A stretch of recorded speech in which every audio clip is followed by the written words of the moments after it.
Good day.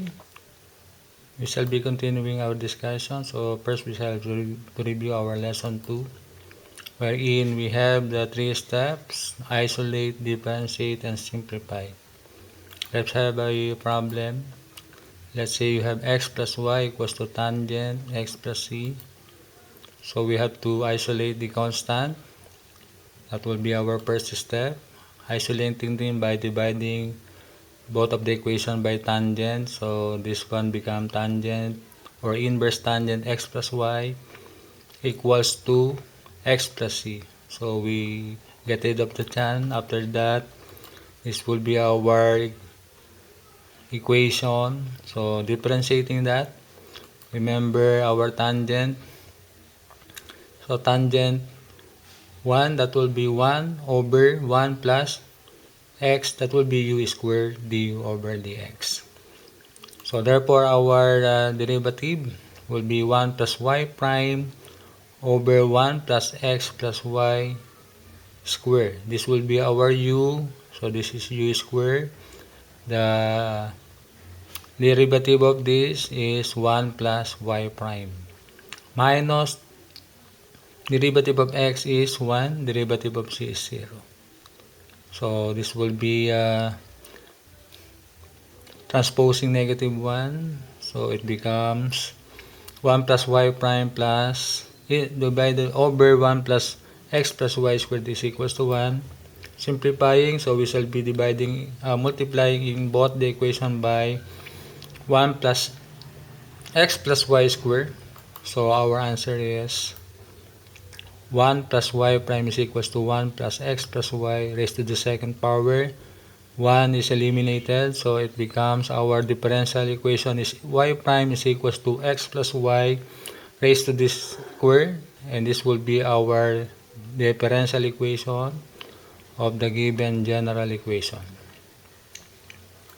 So today we shall have now the lesson number 3, that is families of curve.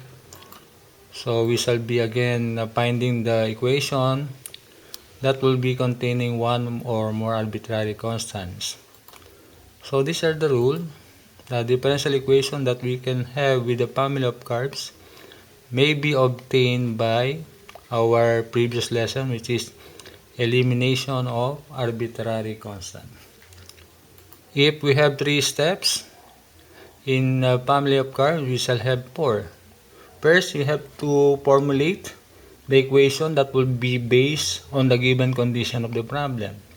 After that, we shall use our knowledge in eliminating the arbitrary constant. So these are the examples that we shall have. So we are asked to obtain the differential equation of the given condition. So let's take number 1. We are asked to get the differential equation. So we have the steps: formulate, isolate, differentiate, simplify. So we are asked to obtain the differential equation of the family of parabolas with vertex at point 1, 3 and axis parallel to x-axis. So the given condition will be all the parabolas will have a vertex at 1, 3 and the axis will be parallel to the x-axis, meaning it is either open left or open to the right. Solution: first we have to formulate the formula. So the standard equation of the parabola, if we have a vertex at hk, that is y minus k raised to the second power equals to 4ax minus h. So we shall have to analyze. So vertex 1, 3, meaning h is equals to 1, k is equals to 3, and a will be our arbitrary constant. Remember that 4a is our latus rectum in the parabola. So we shall have to substitute. So y minus 3 squared equals to 4a x minus 1. This will be our working equation. So we have to have the next step: isolate. isolating, that will be multiplying it by 1 over x minus 1. So that 4a will be isolated. So that will be our equation. Differentiating that. So again, differentiating, that will be, we shall be remembering the derivative of u over b, that is b times derivative of u minus u derivative of b over b square. Meaning this will be our b, rewrite that, and the derivative of u is bring down to y minus 3, then derivative of y minus 3 is y prime minus the b times the derivative of x minus 1. Derivative of x minus 1 is 1. So y minus 3 over square over u, our b square is x minus 1 square. Simplifying it by the multiplying by x minus 1 square to delete this, and y minus 3, we will notice we have y minus 3 both of the coefficient of the numerator, so therefore we shall have to divide it by y minus 3. So that will be 2x minus y, y prime minus y minus equals to 3.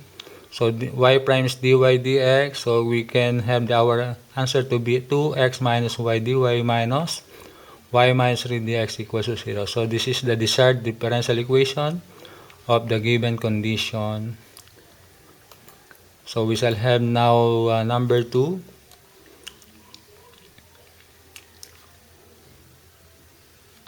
So we shall be obtaining the given condition that all straight lines with slope and y-intercept equal. So again, this is our steps. First, we have to formulate. Since this is considered straight line, that means we have y equals to mx plus b. That will be the standard equation. So we shall be formulating an equation based on the given condition that we have straight lines. So since the slope and y-intercept are equal, so m is equals to b. Please remember that our m here is slope, b is our y-intercept. So they are equal, so m equals to b. Then we come up with replacing b at m, so y equals to mx plus m, because m is equals to b. So we have now this our equation, mx x plus 1, because it is common monomial factor of m. So y equals to mx plus 1. So we go back with 2, 3, 4 steps. Isolating by divide or multiplying 1 over x plus 1. So that means our equation becomes y over x plus 1 equals to m. M is our arbitrary constant. Differentiate that. So this will be the differentiation. Remember, derivative of u over b. This is the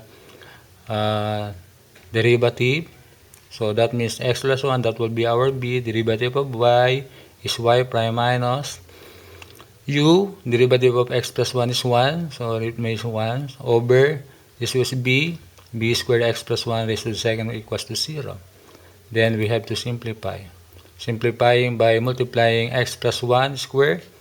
So the remaining will be our numerator. This is x plus 1, y prime minus y. Or simply the y prime is dy over dx. So therefore we have to multiply it by dx. So it becomes x plus 1 dy minus y dx equals to 0. So this is our desired answer for the given condition. So we shall have number 3. So the palm of circle with center on the x-axis. A palm of circle with center on the axis. So we shall have now the standard equation for circle, because circle is involved. So x minus h, y minus k raised to the second is equals to r squared. So hk is our center. Center is located on the x-axis, meaning k should be equals to 0, because the center is at the x-axis. So therefore this equation becomes x minus h y squared k is 0, so equals to r squared. So we have h and r are arbitrary constant. So this rule here If you remember in eliminating the arbitrary constant, that means you have to differentiate as many times do you have in arbitrary constant. So differentiating, so we shall have at least two derivatives. So getting the first derivative, so 2x minus 2y prime equals to 0. So derivative of this is 2xh. Then derivative of x is 1. Derivative of y squared is 2y prime. So it becomes x minus because it has common factor of 2. We have to multiply it by 1/2. So it becomes x minus 8y y prime equals to 0. So getting the second derivative again of this first derivative. So again we make use of udv plus bdu for y prime. Derivative of x, derivative of h, derivative of y prime. That's it. So derivative of x. The derivative of x is 1. Derivative of h is 0 because it is a constant. Derivative of y prime is the first multiplied by y prime, so y double prime plus y prime, derivative of y is y prime is equals to 0. So we simplify 1 plus y prime is square. So this will be our answer. So next lesson. So we shall have our next lesson to be